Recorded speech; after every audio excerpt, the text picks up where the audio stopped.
قیام اللیل یعنی تہجد، رات کا یہ وہ وقت ہوتا ہے جب کہ رب ذوالجلال آسمان دنیا پہ نزول فرماتے ہیں۔ اس وقت خالق کائنات کی خاص نگاہ رحمت ہوتی ہے۔ بڑا ہی خوش نصیب ہے وہ بندہ جو اس وقت اٹھ کر اللہ تعالیٰ کی عنایت خاصہ کا مستحق ٹھہرتا ہے۔ یہی وقت ہے کہ اللہ تعالیٰ خود اپنے بندوں کو پکارتے ہیں، ان کی حاجت روائیوں کا وعدہ فرماتے ہیں۔ اس وقت جو بندہ اٹھ کھڑا ہوتا ہے اس سے اللہ تعالیٰ بے حد خوش ہوتے ہیں۔ حضرت ابو ہریرہ رضی اللہ عنہ سے روایت ہے کہ رسول اللہ صلی اللہ علیہ وآلہ وسلم نے ارشاد فرمایا، جب رات کا آخری تہائی رہ جاتا ہے تو اللہ تبارک تعالیٰ آسمان دنیا کی طرف نزول فرما کر ارشاد فرماتے ہیں، کوئی ہے جو مجھ سے دعا مانگے اور میں اس کی دعا قبول کروں، کوئی ہے جو مجھ سے سوال کرے اور میں اسے عطا کروں، کوئی ہے جو مجھ سے مغفرت چاہے اور میں اس کی مغفرت کر دوں۔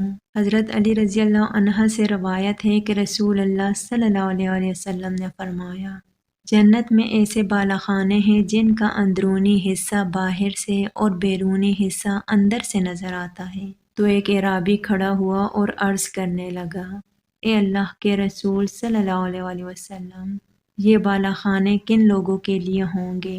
آپ صلی اللہ علیہ وآلہ وسلم نے فرمایا، اس کے لیے جو اچھا کلام کرے، مسکینوں کو کھانا کھلائے، ہمیشہ روزے رکھے اور رات کو نماز پڑھے جب دوسرے لوگ سو رہے ہوں۔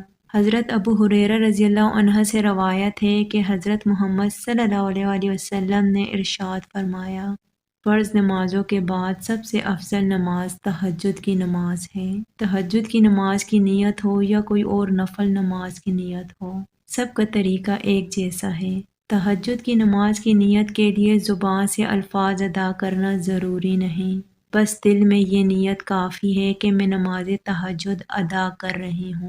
اور اگر تہجد کی نیت الفاظ میں ادا کرنے ہوں تو تہجد کی نیت اس طرح کریں، میں 2 رکعت تہجد کی نماز پڑھ رہی ہوں یا پڑھ رہا ہوں۔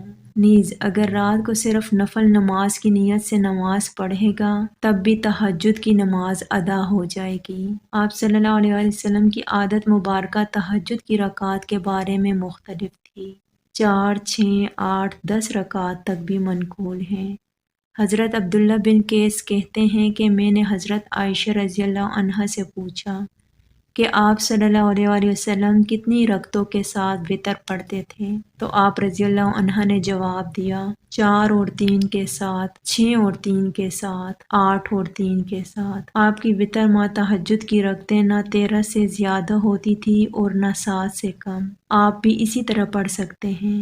تہجد کی نماز کا کوئی خاص طریقہ کار نہیں ہے، جس طرح ہم نفل نماز پڑھتے ہیں اسی طریقہ کار سے آپ پڑھ سکتے ہیں، لیکن افضل یہ ہے کہ سورہ فاتحہ کے بعد 3 دفعہ سورہ اخلاص پڑھیں اور جتنی رکعتیں ہو سکے پڑھ لیں۔ نماز تہجد کا وقت نماز عشاء کے بعد سے فجر کا وقت شروع ہونے سے پہلے تک کا ہے، چنانچہ اگر کوئی شخص سونے سے پہلے بھی چند رکعتیں تہجد کی نیت سے پڑھ لیں تو تہجد ادا ہو جائے گی۔ البتہ سو کر اٹھنے کے بعد تہجد پڑھنا زیادہ افضل ہے کہ یہی رسول اللہ صلی اللہ علیہ وآلہ وسلم کا معمول مبارک تھا۔ طبرانی کی ایک روایت میں ہے، حضرت حجاج بن عمرو کا قول نقل کیا گیا ہے کہ تہجد وہ نماز جس کو آدمی نیند کے بعد ادا کرے۔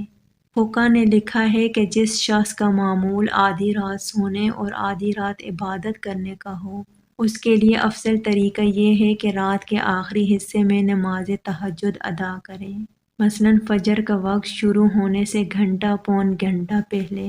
اور جس کا معمول 1/3 عبادت کرنے اور 2/3 سونے کا ہو، اس کے لیے بہتر ہے کہ 1/3 حصہ سونے کے بعد درمیانی حصے میں نماز تہجد ادا کرے۔ اللہ تعالی ہم سب کو تہجد کی نماز پڑھنے کی توفیق عطا فرمائے، آمین۔ اگر ویڈیو اچھی لگے تو ویڈیو کو لائک، چینل کو سبسکرائب اور شیئر ضرور کیجیے گا۔ جزاک اللہ۔ اللہ تعالی ہم سب کا حامی و ناصر ہو، آمین۔